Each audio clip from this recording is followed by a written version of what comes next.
50 Years of Libraries at the University of Missouri, St. Louis. UMSL's first library, the Bellerive Country Club. 1963. The first campus library was located in the old dining room of the Bellerive Country Club building. There were 3,000 books, tables and chairs, and a view of the swimming pool. There was one librarian, one clerk, and 8 student assistants.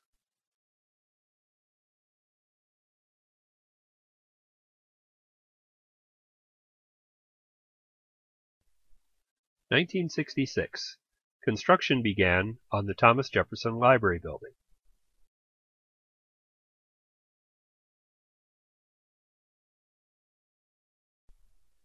By this time, the library had 2 librarians, 3 clerks, and 10 student assistants.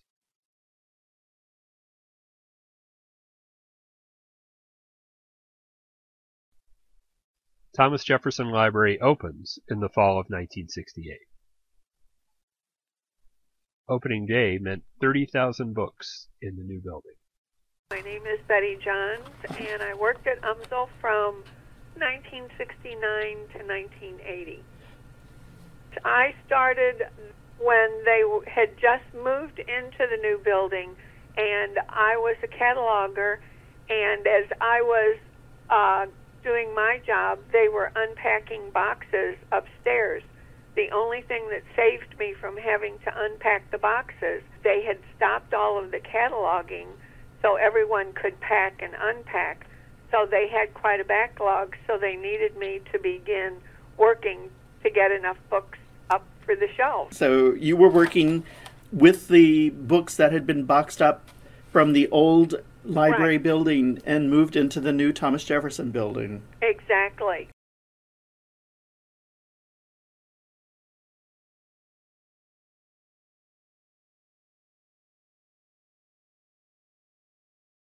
So you were here when the swimming pool was out front, I understand. Yes. When I started, it was there, and it was there for quite a few years. It was not uncommon for some of the librarians to go out there during their lunch hour and swim.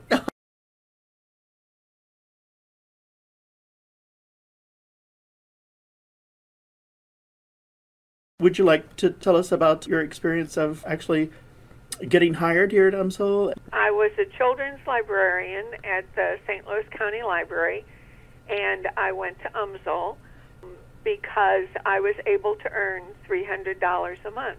I got to UMSL, and I thought that was pretty good. When they hired me, they were also looking for a ground worker, and my job required a degree or the equivalent thereof and a working knowledge of at least 2 additional languages besides English. And for that, I was paid $300 a month. For a groundskeeper, you had to have alphanumeric skills, which meant that you could add and subtract and read and write. And for that, you were paid $425 a month. Their explanation was that groundskeepers were men who had to support families, and librarians were women who didn't have to support families. It gives you sort of a glimpse into the time, because looking at our lives now, it's hard to believe that just that short a time ago, things were so different. We're with Carol Beckenholt. What year did you start here at UMSL Libraries? 79 or 80, and I worked until 99. If you started that early, you were here before the new edition? Yes, we went through the new edition traumas. Yeah. The old staircase that left, opening of the elevators. I understand that before that, it was like a staff only elevator, which I guess would be illegal nowadays because of the disabilities. Yes, probably so. Yeah. The old marble staircase. That used to be long, extensive staircase, right? That came right in the middle. Right in the middle of the lobby. And it was open on the 2nd floor. But to get to the 3rd floor, you had to go to the corner. Use the corner staircases. Years ago, there was a big stone staircase on our ground floor that went up to level 4. People would come to the reference desk looking for how to get up to level 5, and we would tell them use the corner stairwells. And they would ask, where are the corner stairwells? Submitted by Francis Peacebergen. Prior to the computer, everything was filed in the card catalog. Right. I think I had 13 students filing at one time. We had maybe 4 or 5 computers that we shared time on. And you had your allotted time, so the catalogers would load up their book carts and roll them in, and if somebody wasn't finished, there was a squabble. I won't name names right now, but it got into a screaming fight because of that, and then it got into various languages. We didn't know what they said, but we weren't going to ask. I met a girl my first semester as a freshman at UMSL. She had homework in her English 10 class she was worrying about. It was called the Library Skills Workbook. It was a blue booklet of about 10 or 12 pages. It was about how to find things in the library, how to use the card catalog, how to find reference books, things like that. There were questions you had to actually go to the library to get the answers. She was worrying about how to get started. Well, I hadn't done the booklet yet myself, but I knew where the library was, so we went in together. You might even call it a first date. It was really neat once we got started. It was easy to find the books with the answers to the workbook questions because those were the books that looked really worn out, and most of the other books on the shelves looked new. And we'd open the book, and the book would just fall open to the page with the answer in it. Some of the books had the answers already circled.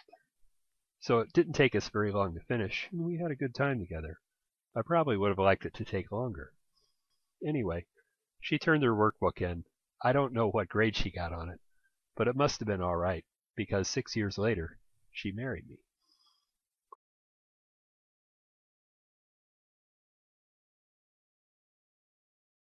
I remember the woman who swore she was the long-lost heiress of a prominent Los Angeles family that had been kidnapped when she was a child.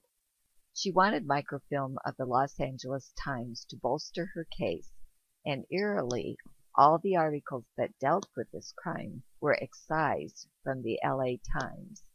She got frustrated and disappeared. Submitted by Nancy Zander.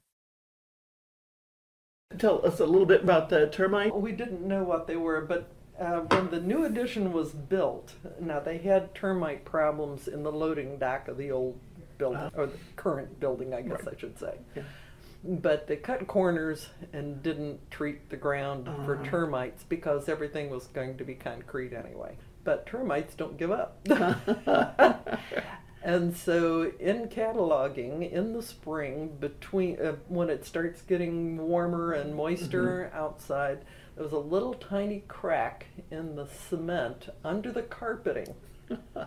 And you could see little piles of sand that would come up, and then all of a sudden the termites would, 2 or 3 would come up, and at first we didn't know what they were, like earlier in the day, but by maybe 2 or 3 o'clock there were thousands, maybe millions of them swarming all of catalog, and they were up in your eyes and your nose, and you couldn't breathe, and in your hair, and we were brushing them off.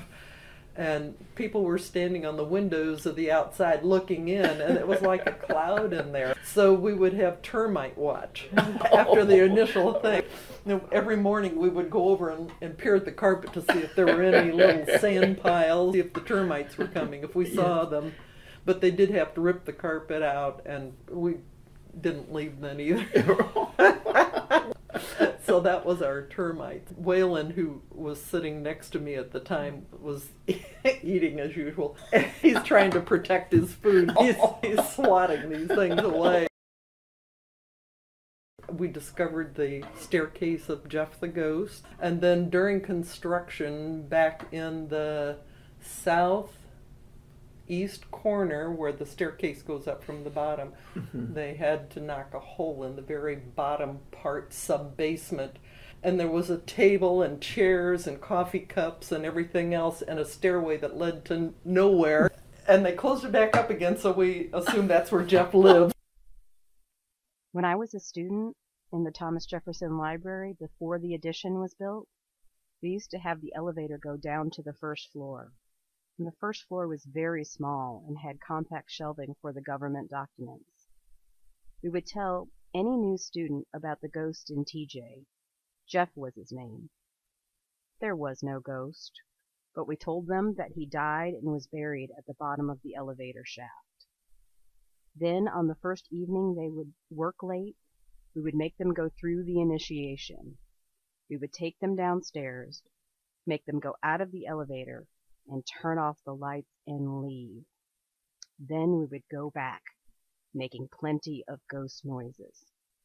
Submitted by Mary Zetlock.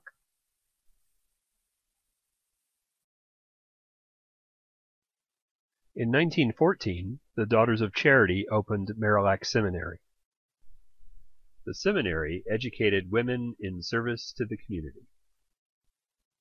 Construction began in 1958 on a dramatic two-story glass building to be the Elizabeth Seton Library, the former site of the Sisters softball field.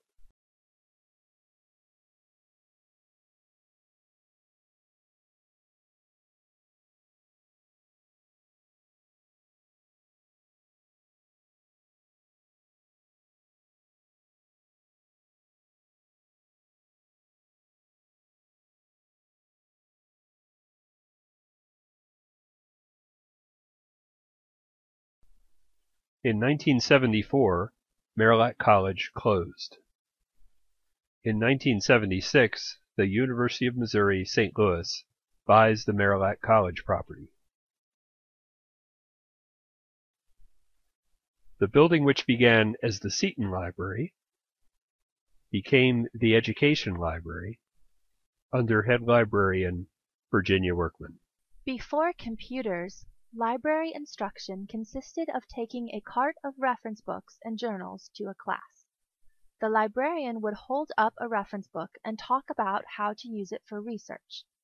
Invariably, a few days after the library instruction, someone would come in and ask for the green book. Oh, the green book, because of course there's only one green book at the library. With luck, it was still on the cart. I had only been employed at the Barnes Library for a few weeks when I was given the responsibility of closing the library at 9 p.m. on Monday night. The morning after one of these late-night shifts, my boss, Virginia Workman, sat down beside me at the reference desk and quietly said, "I got a call from the campus police last night." "Oh," I said. "The police think that you locked someone in the library last night." Ever since, I have always looked for sleeping patrons before I locked the door. Helen Shaw.